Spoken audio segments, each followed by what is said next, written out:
20, 30 individual days. And what I want you to focus in on how the shaded area encapsulates 90% of the daily range and how the influence of the kill zones and the opening price work together in concert with one another. I'm not trying to call every single trading day. Okay, this is the reason why I tell you I don't trade every single day. But there are days where everything is lined up, where time of price, higher time frame, objectives, liquidity pools, low resistance, liquidity runs, all those things line up where it gives you holy grail setups. They're the ones where you want to get in there and you really want to be focusing on price. Not every single day. It's good to be in here every single day because you're learning. You're learning about price. You're learning about what it takes to read it. What are the characteristics that repeat themselves over and over again? What makes or defines a reoccurring phenomenon or a generic market principle that I can talk about? This is a very generic market principle, but it's not generic in the sense that everyone knows it. No one knows this stuff. No one talks about it. No one trades with it. They go and they trade ideas on indicators or some, monkey stuff, monkey business, where they say, look, this is repeated the last 16 times, so therefore I'm going to do it again. And there's no reason for that. Okay, the banks are not trading like that. So each day, take a look at what we got. Very nice day on the 23rd of November. London high, above the opening price. New York above the opening price again, inside the kill zone again. Look at the low. Right there. After the low is formed, how much time does it trade? Does it trade lower than that? Here's that brick wall again, that gray area. Now think visually. This is the daily range. The open's here, the high's here, the low is here, and the close is right there. That opening price on that candle. Not over here, here. That's perfect power 3. Open, rally, decline, low, come off the low, close right there at that opening on this candle right there. Let me show you what that is. The candle's opening is 105.56. That's true power 3 with true day overlap. That's intrabank price delivery algorithm at its finest. It's not cherry picking. Watch as it go across each individual day. Market rallies here, right from here. Now this is going to be a day you're going to use the 0 GMT, but we'll talk about that when we get into that. Creates the high, doesn't trade below the low. It comes right down to it here. So even past here, it only went past this low a little bit, but it didn't go below the lowest of the low, which was formed at the 5 GMT candle. Over here, look what goes on here. Market reversal in New York. Creates the low of the day. Once we get to that brick wall at the end of the day, does it make a lower low? No, it doesn't. Absolutely not. There's the low. There's the low, and here's the close on the day. Even though I had all this movement here, the close is the opening at this candle. That's how you actually define power 3, how I define it. When we start going into picking the daily highs and lows on the algorithm and what the daily range is going to be, this is what you're going to see repeating. I use that candle's opening as my close, not the close of the candle. Okay, because it's the ending of that range. That's what I'm looking for. Rally up, creates the high of the day in London. Low of the day forms inside of the red area. Once the low is formed, does it make a sizable move below this low or past it to the right of that? No, it doesn't. It comes back down one more time. Do you want to ride through all this if you're short? No, you don't. You don't want to do that. Over here, same thing, above the opening price, creates the high, trades down. You want to take your profits here inside this time of day. This is one instance where it does move a little bit more. Now count how many times this happens. This is the first one we saw it. Okay, here we have another day. Above the opening price, low and kill zone, retracement in the New York session, creates the low inside the kill zone for London close. Here's the brick wall, end of the battery life for the day. What happens? Do you want to ride through all this? No. So the purest sense of the daily range is opening, rally, sell it. Here's the low, come off the low, right there's the close. Perfect power 3. Open, rally, down, close, off the low. Referenced it in the time. Same thing here. This is a second instance where we have an open, rally, sell it. New York session, return back above the opening price, sell it. Time of day, take your profits here, retrace it a little bit, and then trades lower. So there's two instances where it continued going further lower past that brick wall in the daily range. Open, rally, sell it. Continuation here in the New York session. We're trading back up the mean threshold of this up candle right here in the time of day where the New York kill zone is taking place. That in this green area, you actually do still have overlap of London. That's the reason why New York, in my opinion, is the easiest one to trade. But the sell-off here, this is that brick wall. You want to be out of the day by that point. The low is formed here based on what I teach, and it only goes down just about a little bit and then goes sideways. So again, are you going to be stressed about not getting all that? Think about it. I mean, be realistic. If you're listening or watching this, even in the recording, if you're watching this saying, well, I want to get out here, down here, well, go somewhere else. Because I'm sorry, if I can't get you excited about all this, okay, and getting out by here, and you're wanting all this still, then there's no hope for you. Very, very tight range in here. This is all election-based stuff, so we're going to have to go through that. Same thing, day before elections.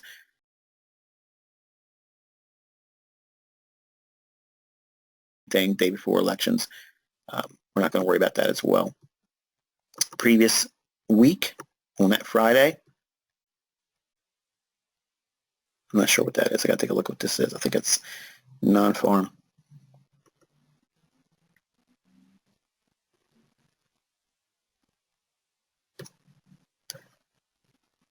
I don't have my my opening on here delineated, so we're only showing the boxes, but you can see the opening price on the midnight candles here, rallies up.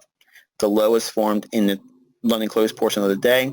And again, here's that brick wall. Do you want to be getting in all of this? Do you want to ride that back up? No, you don't.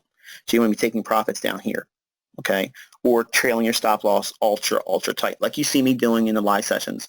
When I'm in a trade, you actually see me start aggressively trailing that stop loss up when we get into that time of the day where we don't want to be experiencing any of that retracement at all. Here's another scenario. During the London, creates the low of the day, continuation buy in New York session. The brick wall of the daily range is here. It creates the high right before that, and we ride this retracement lower, and then look what happens. Later in the day, it just pops its head above just by a little bit over here. Again, are you worrying about that last little piece? Because if you are, I can't help you. Focus in on the shaded area. That's where all of the easy money and the daily range is going to be forming on a consistent basis. And here, rallies up from the London lows. One shot straight on through. Creates the high of the day here. It goes just a little bit above it after that brick wall at the end of the day. Just a little bit, and then trades slightly higher again over here. Again, that's not important for you to catch. You don't care about that. Don't fall in love with that type of price action. We have a London close reversal or market reversal profile at London close. It's an entire different topic altogether. London low, retracement back into another buy, continuation in New York, bear shoulder block, bearish candle, which is bull shoulder block, mean threshold, rallies up, time of day, take profits, the high should be forming. So if we've seen a low in London, as soon as we get in this red area, we're anticipating what to form, the counter side of the daily range, or the high in this case, because it's started rallying in London. So you're going to be looking for the high to be forming. As soon as this red portion pops up on your chart at the bottom, immediately you start thinking, okay, the high could be forming right now. So you want to trail up your stop loss, get ultra tight on your risk. Don't let any of the profits erode, or just start scaling out positions to start taking some profits. This is another time where we have the high form, and the brick wall in the daily range ends here, and then we have this last bit of a drive higher. Again, not normal occurrence. London close reversal profile here, but still ends the day inside the red area as well, and it goes to sideways. London low, continuation on New York, creates the high of the day, just inside the the New York kill zone, then retraces. This is the reason why during London, trades, you have to be up at 7 a.m. in the morning, because at that beginning, at that point of the day, you could have a reversal profile. So you got to be taking something off. You have to absolutely get it in your head to take something off at 7 o'clock in the morning. If you've entered in London, whether you've been awake the entire time or you woke up in profit, you must take something, and it has to be at least 25% of the trade. Take something off and scale some of the risk down. If you don't do that, trust me, you're going to regret not listening to me. But the brick wall in this daily range ends here. Okay, here's the close on that daily range here. We have a little bit of a movement down here. So you want to ride all that back down? No, nobody wants to do that. Okay, so we have a London high form above the opening price here. Rally above, sell it. Continuation in New York, which will be on a breaker here. That's what you're seeing inside the London session here. You have to go down into a 5-minute chart to see it actually, but this last down candle, it trades up into it, wicks into it here, wicks up into it here, and sells off in the green shaded area, which is the New York kill zone. New York kill zone overlap. But to London, trades right down into it, creating the low, right inside of the 1400, beginning of the red area, or London close. Take your profits. Brick wall ends it on the daily range here. And again, it just doesn't make sense to do anything outside of this shaded area. Opening price, rallies, small potential continuation here, but rejects here. And then you have the market trade back into the London close portion of the day. So again, one more time, focusing on that 7 o'clock in the morning. You must pay yourself at 7 o'clock. Open, rally, sell it.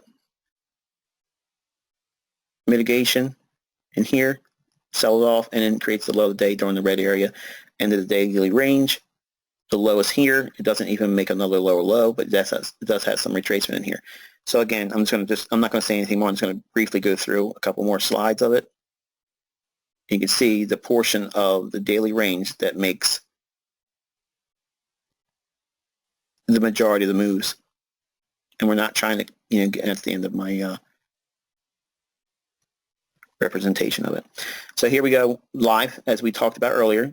It was hitting that bearish order block with that last up candle. Normally that would be a sell, okay, but I told you because the time of day, we're in London close. We've already priced in a low we're retracing from. We don't have much time left before we hit the brick wall on the daily range, okay? So this is not a high probability sell. And you can see the price is not showing any indication that it would respect that bearish order block. It's probably going to want to trade up into here or even try to clean up these equal highs as well. So in other words, you just don't want to be short right now. So by having these reference points and builds context on what it is that you should be looking for, why should you be expecting these things, and by having it in your charts, you won't be lulled into going back and forth with, okay, should I be buying? Should I be selling? Or should I be trading right now, or should I not be trading? Should I be on the sidelines? As a trader, from my personal development, one of the things I struggled with most was if I could determine when I should not be trading, I would avoid all of the problems that cause me to give back all the profits I make, because anybody can make money, and I'm proof of that. In the beginning, I had a stretch of 9 months straight of profitability, winning, and it just kept going on and on and on with over leveraging, with no idea what the hell I was doing. That's a beautiful ingredient list of disaster, and eventually it came to fruition. So what I was quickly drawn to was, okay, I can make money. I can see that, I can feel that, I've experienced it, but how can I avoid taking trades when it doesn't really stack up in my favor to do that?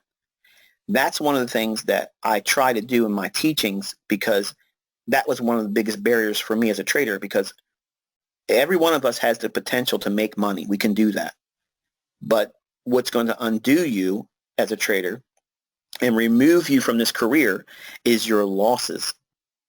Okay? Are you able to take a loss, and are you able to trade through that loss without having any psychological impact or changing your perspective on the way you trade? In other words, does it undo your expectation on how you trade? Because if you suffer a loss, Are you thinking, man, I need to stop trading, this isn't for me? Because if that's what you're doing, number one, you're feeling that way because you don't have discipline. And you don't have discipline because you haven't exercised a way of going into the marketplace in a routine basis. If it's not that, it's 100% you're over leveraging. That's always going to be the case, because I was quitting 20 times a week back in 1994. Okay. I mean, there were so many times where I was in a trade and I was just like, man, let me get out of this trade without any loss and I'm never trading again. That's how much of a stomach issue I was creating. I mean, I wanted to throw up every day. And because I had lack of discipline, I had no perspective, I had no principles, none. I had no understanding why price should move when I was expecting it to. And when it wasn't moving, it was pissing me off because it was frustrating. I'm like, why isn't this thing moving? Why won't it move? Either take my stop loss out so I can end this suffering or pay me.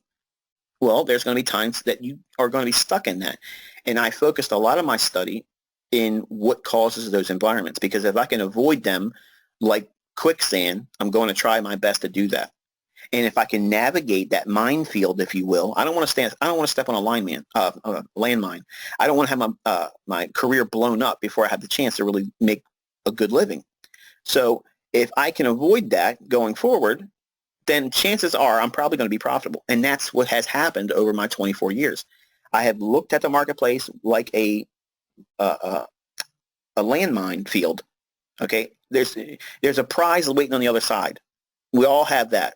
We envision it. We view it as, retirement early, or just independent wealth, or just a secondary income, or pay my house off, or let me put my kids through school, something like that. Or I got medical expenses and I just need help getting that covered. Each of you have that prize at the other end in mind. Whatever it is, it's independent and uniquely yours. I don't ever try to sell you that goal. You all have that independent, uniquely to yourselves. But you all have that same landmine field right in front of you, just like I do and had 24 years ago. You don't know, even with my tools, you don't know when you execute a trade that if you're placing your foot on solid ground or just a little bit of topsoil with a trigger button is going to be depressed as soon as you press your foot on that, and you're going to blow yourself up. That's why you have to have an ability to weather these losses, because you may be able to get hurt by some shrapnel in a trade move. Okay, you may be able to weather that and say, okay, it didn't kill me. It hurt. It hurt like hell. It took some money from me. Hurt my pride. Hurt my ego. But it doesn't change the path at which I've chosen. I'm going forward, which is defined by the outlook on how you interpret price action. You go back to, when you have a loss or if you miss a move, the first thing you should do is go back to your trading plan, revisit it, go back over it, teach yourself again what you're trading. Do not go into the thought process of saying, I'm about to quit, I'm about to throw in a towel, I'm about to close up shop. This isn't for me. You're probably right. I'm not going to sway you in that decision, because if you want to stop trading, obviously don't let me be the person to tell you keep staying in. But if you want to do this and you committed to a long-term career of it, why are you quitting on your first time of adversity? Because you don't have the discipline, you don't have the clarity, and you don't have the defined parameters that define your trading model. When you have that, and it starts by what I'm showing you here today, it's too easy to look at price action and pick every single up candle as a bearish order block or every down candle as a bullish order block. But how many of those instances do you see a bearish order block or a bullish order block with the context I just described to you here, relative to higher time frame, directional premise, the opening price, the kill zones, the end of the day? All those things, when they come in together, you really don't have that many choices. You don't. As much as you want to believe that there's so many things out there to choose from, how could I possibly narrow it down?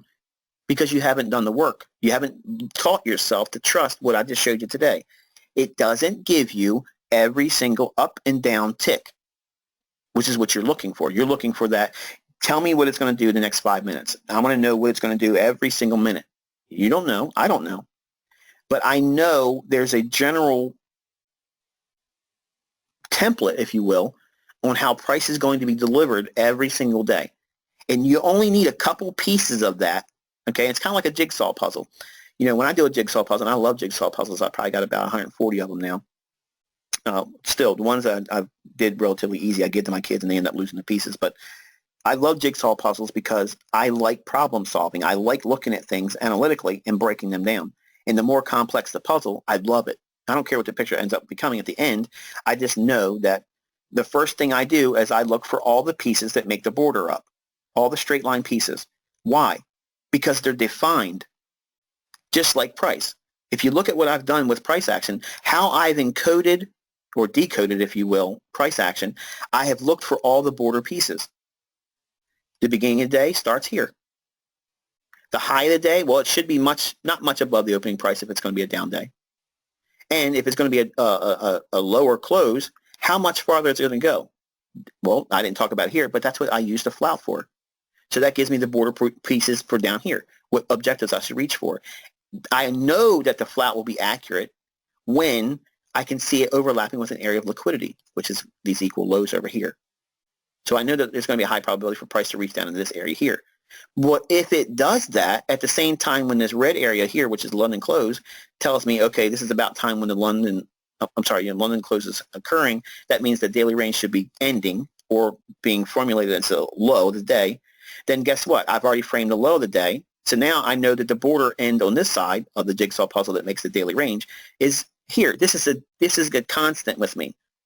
Now, it may color outside the lines and do things outside that. I don't care. I personally don't care what takes place past noon. I don't care. Because there's so much of the picture that's clear, I can fill in all these middle pieces just with the kill zones and intraday price delivery with either a liquidity run into a void or a bearish order block, in this case as a bearish day. If we go into a 5-minute chart,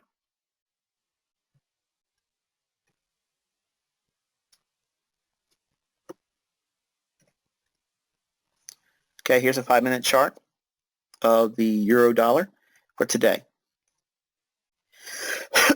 every time price retraces, it creates an opportunity to be a seller again. Every single time it retraces, it gives you an opportunity to be a seller. Every time it gives you a retracement, it's a time to be a seller. If you sold the London high inside the kill zone in here, okay, now I show a lot of 5-minute charts, and if you've watched everything I've done since Baby Pips days, I did a lot of teaching in my recaps on the daily price action with the 5-minute chart. And I did that, admittedly, to hide a lot of things that I use in the higher time frames and also on the 15-minute time frame, because the 15-minute time frame is my executable time frame. That's my bellwether executional of time. I can refine my risk with this time frame here, the 5-minute chart. But when we use these ideas, everything becomes crystal clear when you look at price like this. When we have an expectation and price action on lower prices, we're looking for lower prices. In the kill zone in London, okay, we have the opening price here and prices trading up. It's only going above an old high back here. But what's it really aiming into? You got to go past this midnight candle and over here. It's the last up candle right here, that last up green candle. The low, which is the opening,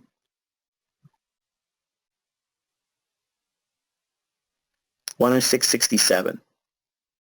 Okay, 106.67. And the high is 106.69. So it's only 2 pips above.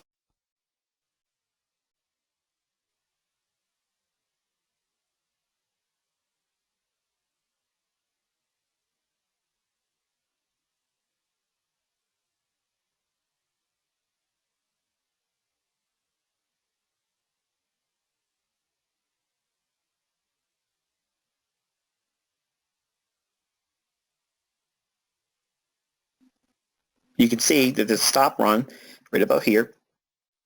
I'm not teaching you anything new here. It's the same stuff I taught you in September. What you should be focusing on right now, what is that? Previous highs, that's where stops are going to be resting, buy stops. Above the opening price, the price is rallying up in London. takes out the stops into a previous order block, bearish order block, which is the up candle here, then price does what? Trades lower. What are you looking for to confirm that? Find the low for the London session. That's here. When that's taken out right there, the algorithm is not going to permit, until we get to New York, another opportunity to retrace back into that. Because this whole momentum shift here locks those individuals here that bought at the high and didn't use a stop here. They want to expand the range down. It comes back up, gives one more opportunity to do what? Run short-term high, right in here, slightly higher high, it's all you need. Price accelerates going lower. This is occurring during what time of day? Right in here.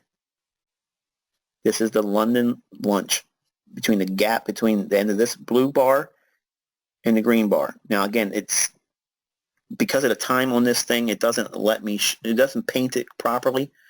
So you always got to have to make sure you have a, I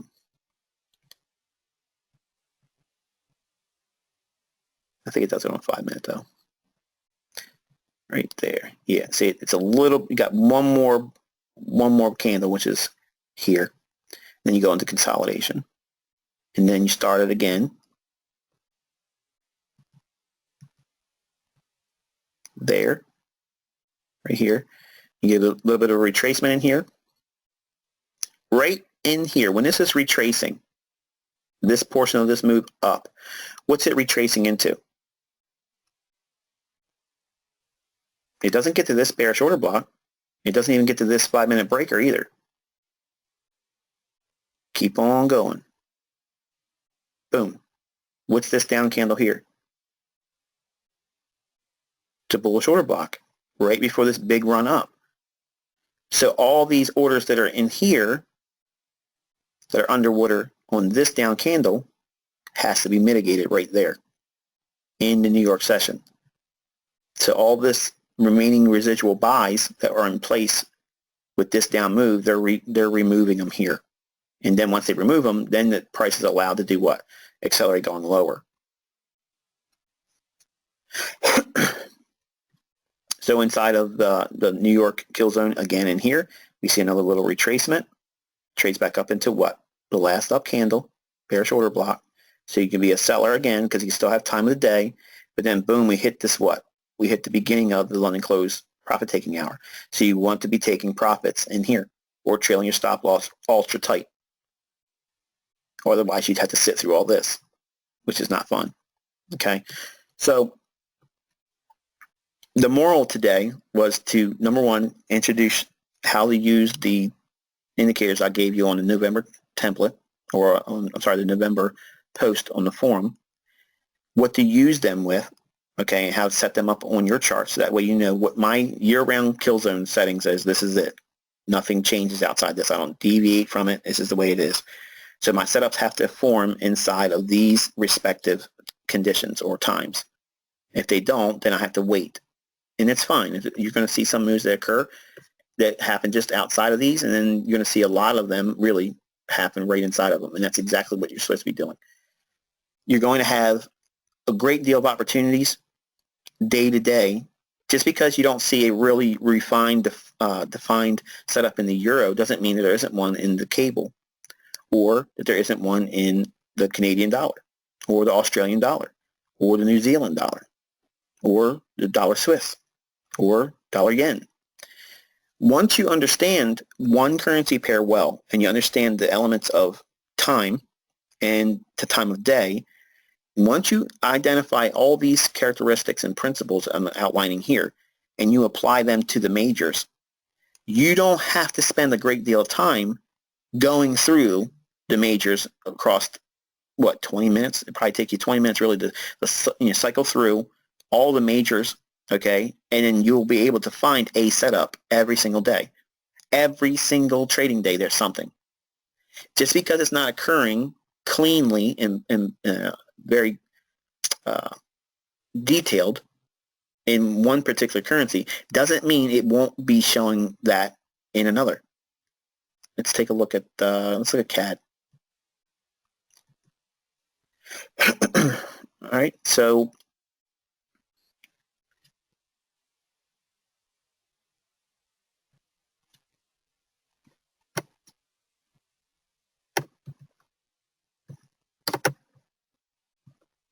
define the day.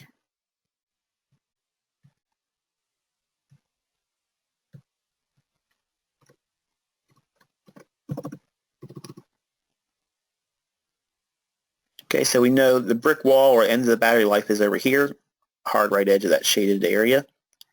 Okay, and the low that's formed so far is here, and it's happening in the time of day where we would anticipate profit taking. Prices are already wanting to surge higher. We had a nice little move above an old high in here in the New York kill zone, right in here. Okay, prices traded up into this candle here, last down candle right before this price movement up.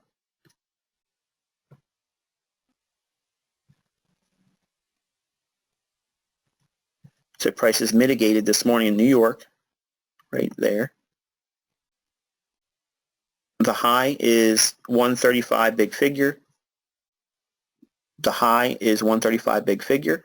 Trades right to it, undoes all the longs that were here that's underwater here. When price gets back up to it, it mitigates it there. It's also a turtle soup. Price declines. It's all occurring above the opening price at midnight. Price expands to the downside all through here. Let's go into a 5-minute chart and see what we can see.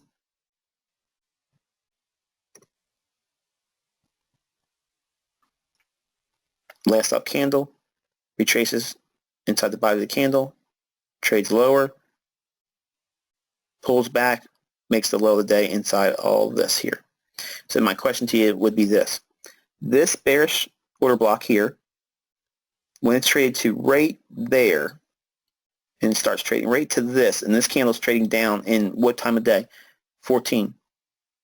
That begins the profit-taking hour. Is your trade high probability? Nope. You should have already seen a lot more range, and it's in a time when the low is going to be expected to be formed inside this red area. All this time period down here.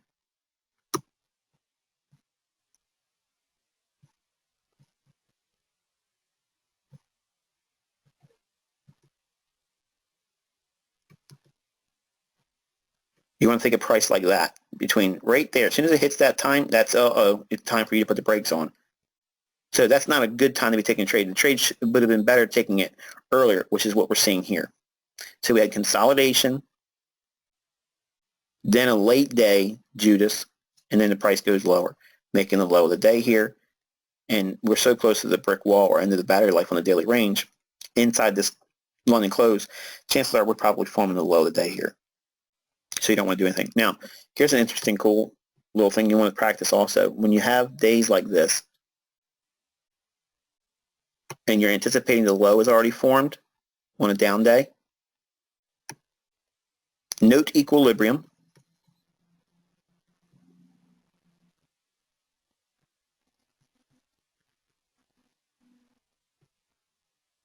There's equilibrium. And you want to also, don't do that.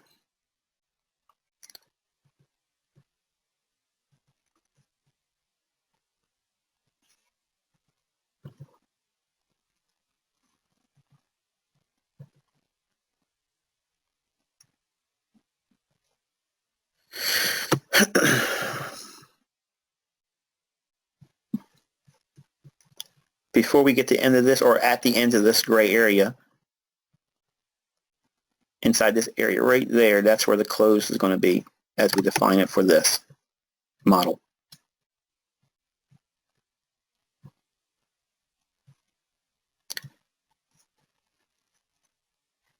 And this is one of the things I did to build my own anticipatory skills. Oops, didn't want to do that.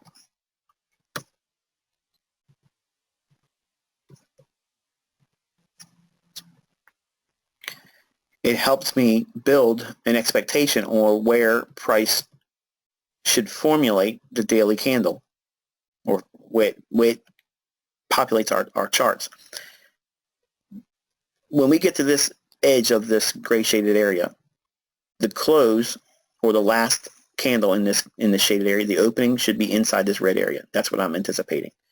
Now you're probably saying, okay, well, that's stupid. Why would you even want to do that? Well, because if you understand that you can do these types of things, that's the type of thing that led me to understanding where we put this red line down in here, running close, and I'll be noting a lot, and you've seen it in the past, where I will give you a shaded little area where price is going to drop down, and I gave an analogy, and I use it to my kids. It's kind of like when a parachute jumper, where a person jumps out of the airplane, and they have these little areas on the ground where they have to target to land.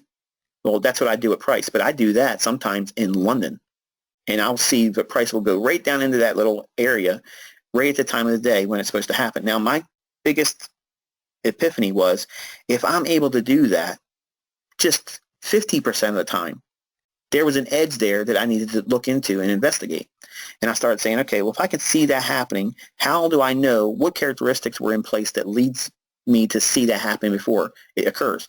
What overlapping conditions and characteristics were in price action that led me to be accurate at those instances where I could see it happening before it happened? When I did that, it led to all these things that's being refined and shown you here, and much more in greater detail in January. But you have to respect these things to gain anything from it. And you're not going to respect it until you go and you study it. It's not enough for me to show you in examples and charts, or just show you here, because I know, guarantee you, most of you that are in my group that are very cynical and probably been biting your tongue up till now, you're probably saying, well, this isn't teaching me anything. And that's exactly why you're struggling, because you're not doing what's necessary to prove to you why it's significant. To go into your charts and see these things repeating over and over and over again, you will know before I say what I'm going to do with my trades.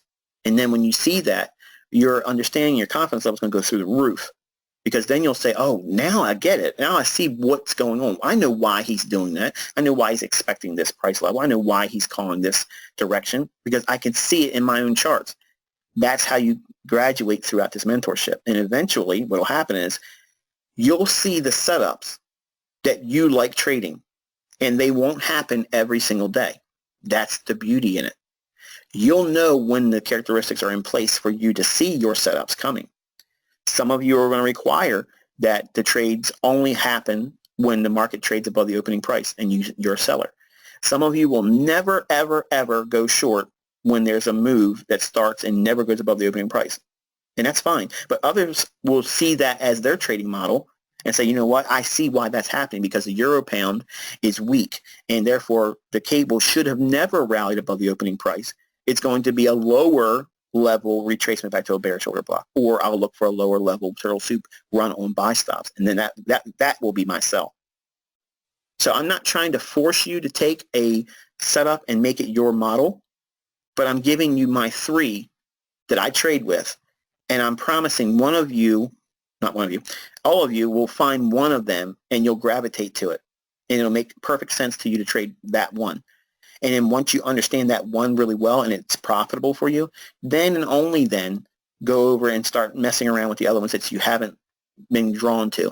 And even if you don't elect to trade those consistently and you stick with that one, it will still complement your understanding of price action. And that's how I developed all the things that I use to trade and how I'm able to call the markets like I do. By modular approaches and thinking things in a very easy way of looking at it. I look at price action as a jigsaw puzzle. I have to get the border pieces, because once I have the border pieces, I already know if it's going to be a down day, what makes that down day. I got the picture of what it looks like. It creates the high in the London session. It creates a retracement back to a secondary sell or second leg in price lower in the New York session, and it makes the low of the day between the times of this red area down in here. So if I know those ending boundary pieces, and like I have it over here, this is the time of the day where I don't want to be in it anymore. I no longer want to be worrying with it. The puzzle's no longer interesting to me anymore. So I've already framed the whole business of this entire daily range.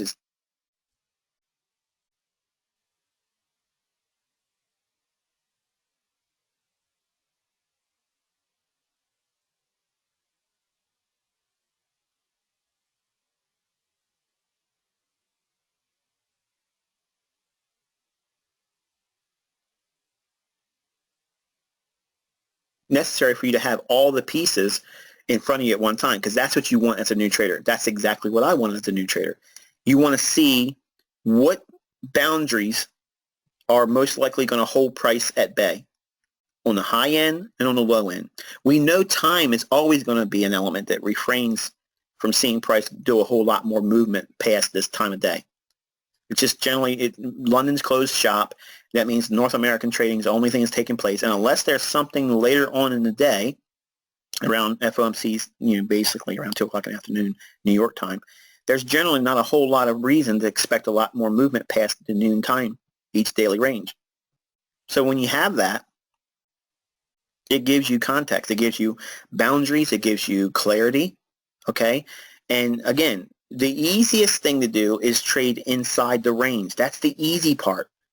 The hard part for me as a mentor and as an educator is to teach you the importance of knowing where the boundaries are. The boundaries are where the setups are and where the profits reside. What I mean by that is, here's the opening price. If we're looking for lower pricing, it has to be ideally a movement above the opening price. We see that here. We didn't see it in London. It's been relatively flat. The market moved higher, had a market protractionary state where it extends higher during the New York session. When that occurs, it's a movement above the opening price, so there's going to be what built in? Premium. So when that premium is in there, retail is going to be buying it, and then they quickly adjust price lower.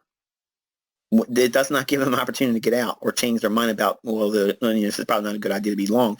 They quickly run it against them aggressively. Then we go into what? After a trending move or expansion, we go into consolidation. Then expansion again, consolidation, retracement, back to liquidity. Then expansion again to what? To liquidity. But now in a time of day where we anticipate the low of the day forming. So we're not going to be looking for a needle in a haystack. It's relatively the same thing over and over again once we know what the boundaries are. If you don't have those boundaries, you're not going to understand the context that happens inside the middle of the range or what makes up the daily range as it is.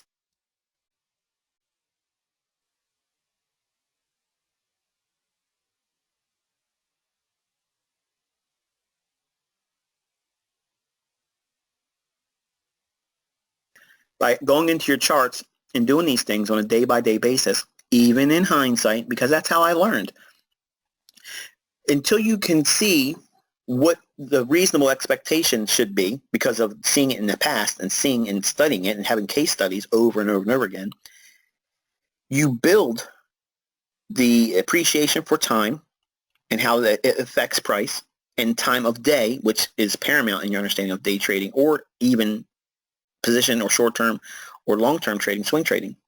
You have to understand this, because if you don't, you're opening yourself up to a lot more risk that's not necessary.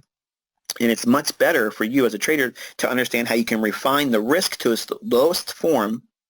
That's the benefit of allowing for your R multiples to be much larger, because if you can keep risk small, okay, and you can defeat that little monster in the back of your head that's saying, there's no way I'm going to make a lot of money unless I risk a lot.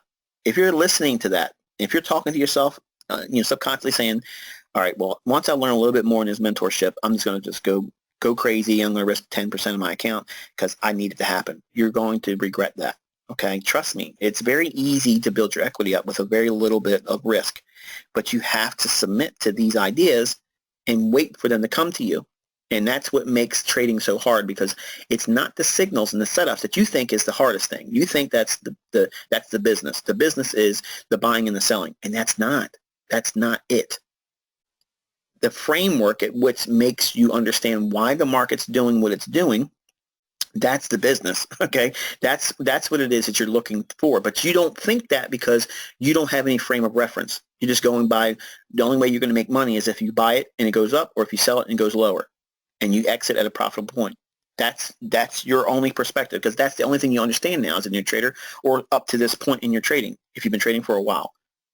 That is a brick wall that you must break through, and it takes a long time, and unfortunately some of you aren't willing to submit to that. Some of you, some of you that can't even listen to me anymore, that started this mentorship. I can't talk to you now, but I'm speaking in the benefit of those that can hear me. You just didn't hold on long enough, and I understand what that feels like.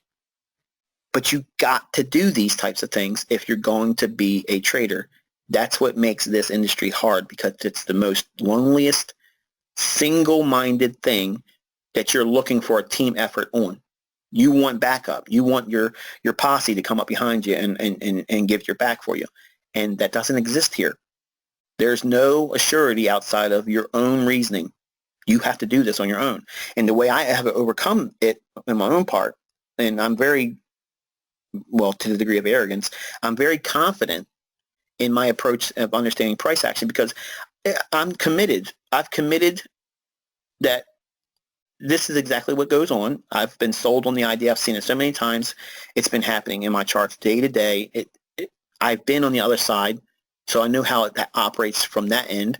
I know what it's like to be a retail trader, so I know what that feels like to be on this end. And I bridged both worlds, and it allows me to have absolutely no fear. I don't have any fear in it. You don't have that yet because you haven't been doing it long enough. And I mean not studying it, not finding profitable trades, because that's not it. There was about a year that I didn't do any live trading. I went back to paper trading. Once I realized that I really didn't know what I was doing back in the 90s, I forced myself completely out of the marketplace. I did not have an account. I did not have any market risk at all, and I was entirely in paper only. That means I hypothetically bought the open, or I sold the opening price, and I had to use the opening price. So if I could not formulate a trading model that was profitable by using whatever the opening price was, then I could not go back to trading live funds. I was not allowed to do it. And it took me a year to get myself back in sync, where I got rid of the fearful things I was fearing. I was, wondering if I was ever going to be able to make money again. And what if I didn't make money again? Oh no, I got to go back to doing vending machines and soda machines, and I got to work for somebody else. I don't want to do that. I didn't want to do that. But I knew that the potential to make money in this industry, and now I'm talking about futures back then. I didn't even know about Forex. The idea of submitting to that was more important than being fearful about the uncertainties. I knew the certainty of me never making money would be true if I never put work into it. That's a guarantee. It's not going to happen. I'm not going to make money unless I know what I'm doing. So I had to look at things and say, okay, if I was the person that knew how to do this, how would I teach it to me as someone that doesn't know what I'm doing? And the easiest way would be, okay, this is how you want to avoid losing money. And that's how I did it. I said, if I knew how to do it, I would teach the person how to avoid losing money, because that was the problem I was having. Making money, it's happened, just by chance, and that was easy. And that's usually what you see on the internet. When people make money, they attribute it to a great deal of skill. And a lot of times it really has nothing to do with skill. They just happen to get lucky. And I can talk from experience, like many times you've heard me say. But when I adopted that mindset and said, okay, how can I go into the marketplace and identify the characteristics that led to me losing money? When I do this, the outcome is going to be removing as much as the possibility of that happening in the future as I can with my limited understanding. And by doing that, it led me to every facet of my trading. That's the first thing I focus on. How am I going to proverbially F this up? How am I going to screw it up? How am I going to mess this up? How could I possibly read this wrong and do it wrong? And if I can focus there, I'll know when I'm looking at things wrong, because I'm usually forcing an idea. Usually it's what happened. And then it built this model where I would break things down modularly. And then when I went forward, and once I understood IPDA, when I had exposure to that, then all of a sudden I said, okay, now I know that there's a real rhythm behind this. There's no randomness. So now how can I go into the charts and see the fingerprint of it? So that way I don't have to be here inside of a building reporting to somebody. I can be at home and see it in my charts. And that's what began, like, I don't know, maybe a little less than 2 years of me just literally going insane about going into looking at price, studying it, forcing my belief was accurate. Like it wasn't contrived. It wasn't form-fitting. It was absolute. It's a constant thing. It happens every single time the market makes a significant price move. There's a characteristic that takes place, and we identified. We talked about it a lot in this teaching here, and it's not like it's new, but I'm teaching you the importance of submitting to this time element and framing your charts in a way where it gives you, number one, clarity. You're not expecting some craziness, okay? In other words, you're not looking for the market to go 100 pips when it's already rallied up above the opening price. You're not looking for 100 pips above here. Okay, this is a reasonable expectation for price to drive that much higher. Let's look at what the range was. Here's the opening price. There you go, 31 pips. I teach what? The Judas swing's about 30 pips. Think about it. I mean, it's in the free tutorials. That's not new.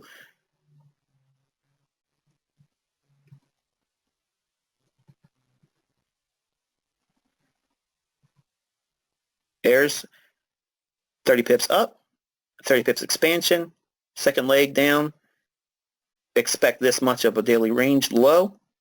You're inside the daily London close kill zone, and we've just breached above a previous low. So there's a good time to expect the low to form. But look, more importantly, look at the body of this candle right here, not the wicks. Okay, when it was reaching down, making that low, the body was really close to what you were already expecting in terms of just using power 3. When you start looking at these things and really studying expansion and looking at price swings, when you start seeing all these things, okay, let me add one more to it. This is another thing I did when I was coming up.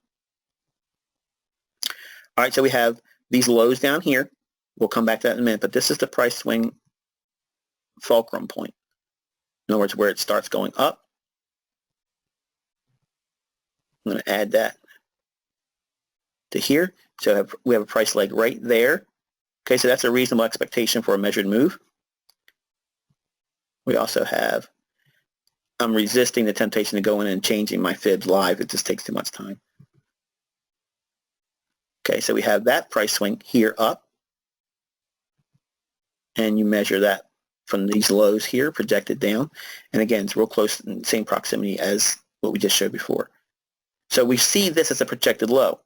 We have this price action down, we have this price action down, and we're going right into this area where we're identifying where the close may occur inside the shaded area.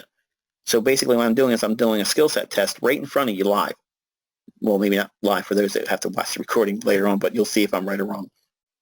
But the point is, when you start doing these things, it builds well, for me, I was scared. Because when I was losing hundreds of thousands of dollars every week, okay, of real money coming out of my account, when Lynn Waldock was debiting my account, what is many times more than most people make in a yearly salary with their spouse combined, I literally grew fearful. And because of that, it was such a daunting task for me to just live. I couldn't leave the walls of my aunt's house. I had to force myself to just figure this out. I had to do it. I wouldn't accept it. It had to be this way, and I couldn't. I had to figure it out. There was just no exception. When I committed to this, it gave me a way of desensitizing myself from the fear. I was not afraid to take a trade ever, but once I got in the trade, the fear would come on like crazy, and I didn't really have a whole lot of risk when I was coming back into it. Once I had already taken myself out of the marketplace and I had been paper trading for a while, I was so bent mentally because even on my paper trades, I would get anxiety attacks when I would see that the market was moving against me, even on paper. And all I'm doing is writing down that I bought or sold at the opening price. And when I saw the movement against me, even on paper, it just caused a sense of anxiety, like, I got to go back to work. I got to go back to work for somebody. I don't want to do that. And what would my friends and family think of me? See, at the time, I had no debt. My cars were paid for. I had cash in the bank, but it wasn't a lot. But I had enough where I could just hopefully coast through until I can get myself making money again. And then everybody would know no different.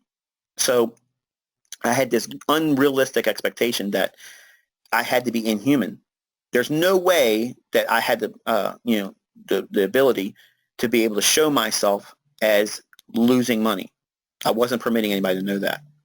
So what happened was I had to desensitize myself from that because it caused such a great barrier for me mentally to overcome. It was impeding my ability to read price action or even study it, properly. Everything I looked at price, I was thinking, okay, the outcome is going to result in me being embarrassed. The result is going to be me going to have to get a job. The result is going to be, and I was putting all these ideas at the end of this situation or this trade that had no basis on what the market's going to do. The market's going to go up or down based on what the market's going to do, not because it's going to push me into taking a job again or it's going to push me into profitability. It's going to do what it's going to do. I have to be the one that submits to that, not the market submitting to my expectation. But I had a toxic way of thinking about things, and it just made it worse every single time. So I learned by experience that if I can submit to a process going in over and over and over again, and I can get a calculated, reasonable expectation as a result, then I could slowly build my confidence level back up where then I'm no longer shooting in the dark. At least I know a direction I'm moving into is going to lead me to a positive outcome.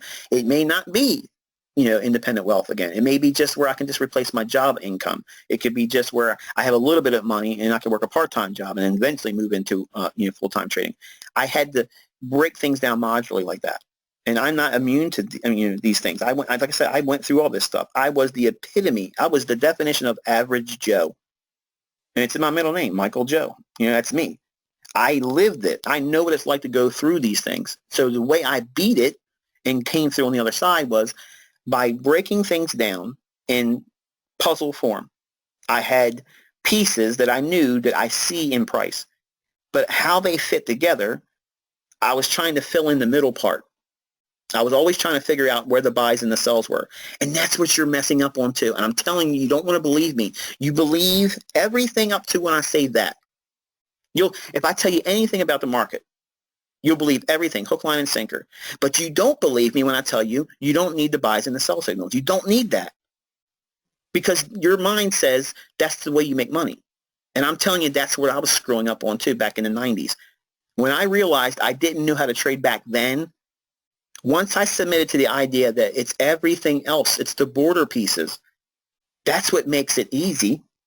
That's what makes trading easy, because if you understand the underlying pinnings of the market, the context of what you're trading in, the buys and the sells become easy. That part's the easy part. But imagine the complexity of me trying to teach you the buys and the sells when you can't see the context of the marketplace as a whole. That's why if we do a poll every single day, and I may even do this in January, I'm going to do a poll and ask everybody, are we a buyer or are we a seller on a particular currency? And you watch and see. It's anonymous. No one can see what you're doing. Those polls on Twitter, nobody can see it. And in fact, I can do a poll inside of our live sessions right now. I could do a poll, and I can present that poll information at the end of the session. And I'm telling you, you would be amazed how the diversity it's split right down the middle. Half of you will see it as a buy, half of you will see it as a sell.